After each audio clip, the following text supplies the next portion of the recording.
For advertisements, please contact 8125893028. మా email ID maxtvtelugu@gmail.com. Hi viewers, welcome to max TV. ఈ రోజు మనతో ఉన్న గెస్ట్ సౌభాగ్య మ్యారేజ్ బ్యూరో అధినేత డాక్టర్ కోనాల భాగ్యలక్ష్మి గారు. నమస్కారం మేడం. నమస్తే అమ్మా. అమ్మ, ఒకప్పుడు కాలంలో చూసుకుంటే బాల్య వివాహాలు జరిగేవి. ఇప్పుడు చూసుకుంటే అందరూ 30ల్లో ఇంకా 30 దాటకు కూడా పెళ్లి చేసుకుంటున్నారు. అసలు ఒక అబ్బాయి కానీ ఒక అమ్మాయి కానీ ఏ వయసులో పెళ్లి చేసుకోవడం మంచిది అంటారు? తప్పనిసరిగా చాలా మంచి ప్రశ్న వేశారు మీరు. వయస్సు కన్నా కూడానమ్మా, ఫస్ట్ ఆఫ్ ఆల్ మా పిల్లలు చెప్పాలంటే మా తరాల్లో మాకు 12 ఏళ్ళకి నాకు, మా వారికి ఒక 20 ఏళ్ళ లోపు 18 ఏళ్ళకి 19 ఏళ్ళకి పెళ్ళిళ్ళు అయిపోయాయి. అది బాల్య వివాహం కింద లెక్క.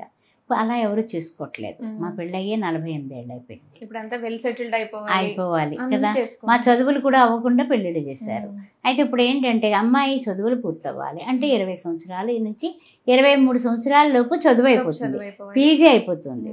అయిపోయిన తర్వాత వెంటనే పెళ్లి చేయడం మంచిది. నా దృష్టిలో అయితే వెంటనే పెళ్లి చేయాలి. 23 సంవత్సరాలు, 25 ఏళ్ళు రాకుండా ఆడపిల్లకి, 27 దాటకుండా మగపిల్లాడికి, 27 దాటకుండా మగపిల్లాడికి చేస్తే ఆ జోడి చక్కగా ఉంటుంది.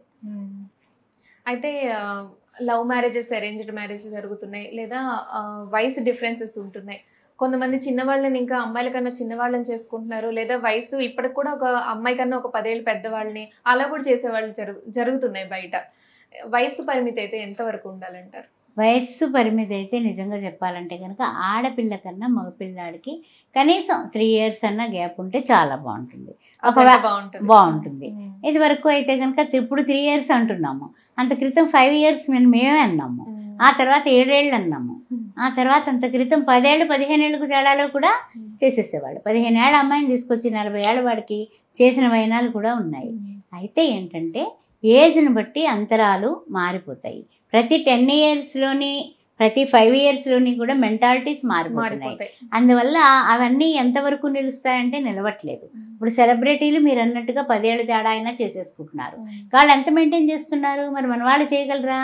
వాళ్ళు అలాగే ఉంటున్నారు కదా, అలాగే మొత్తం మోడల్స్ లాగే ఉంటున్నారు కదా. మరి మన వాళ్ళు అప్పలమ్మ అమ్మమ్మ లాగా అయిపోతారు కదా. మరి అలాంటప్పుడు మరి అలా ఉంటే మరి వీళ్ళకి అట్రాక్షన్ పోయి వీళ్ళు పక్క చూపులు పక్కదారులు లేకపోతే వేరే విధంగా సంబంధ బంధయాలు పెట్టుకొని సంసారాలు ముక్కలైపోతున్నాయి. అందువలన ఎప్పుడు కూడా ఏజ్ గ్యాప్ అనేది 15 రోజులున్నా పర్వాలేదు, నెల్లాళ్ళున్నా పర్వాలేదు, కానీ పెద్ద చిన్న అనే తారతమ్యం ఎందుకు పెట్టారు అంటే గనక మగవాడి కన్నా ఆడదాని తెలివితేటలు విపరీతంగా పెరుగుతాయి. అమ్మాయి 11, 12 సంవత్సరాలకి ఆ అమ్మాయి చక్కగా రజస్వల్ అయిపోతుంది, అంటే మెచ్యూరిటీ లెవెల్స్ స్టార్ట్ అవుతాయి. మగపిల్లాడికి 14 ఏళ్ళు 15 ఏళ్ళకి కానీ అంటే 2-3 ఏళ్ళు తేడా ఉంటుంది. అందువలన తేడా ఉండాలి అని పెట్టడం జరిగింది.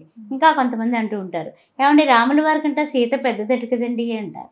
సీతమ్మ వారు పెద్దది, రాముల వారు చిన్న అన్నది ఎక్కడ లేదు.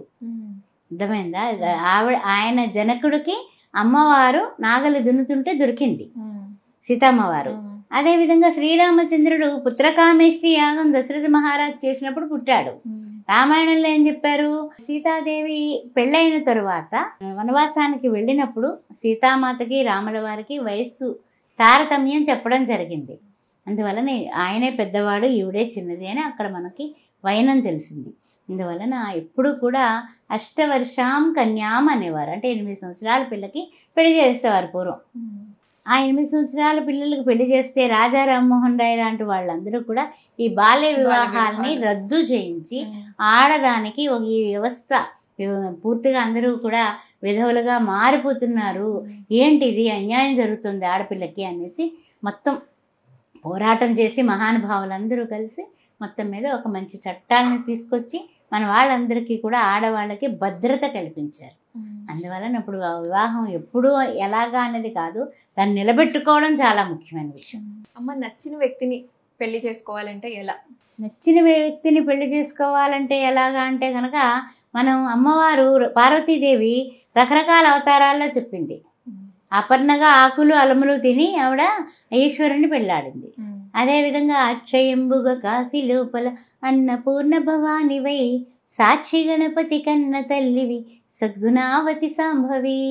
అమ్మవారిని ఎవరైతే గట్టిగా పూజిస్తారో ఆ అమ్మవారి యొక్క నామాల్లో కామే సజ్ఞాత మాంగళ్య సూత్ర శోభిత కందర, ఇది రోజు చేసుకుంటూ ఉండి తప్పనిసరిగా నచ్చిన వాడిని పెళ్లి చేసుకుంటారు. ఆవిడ సాధ్వి, స్వాధీన వల్లభ, భర్తనే వశం చేసుకొని ఆయన్ని క్రీగంట చూపులతోటే కట్టేసింది.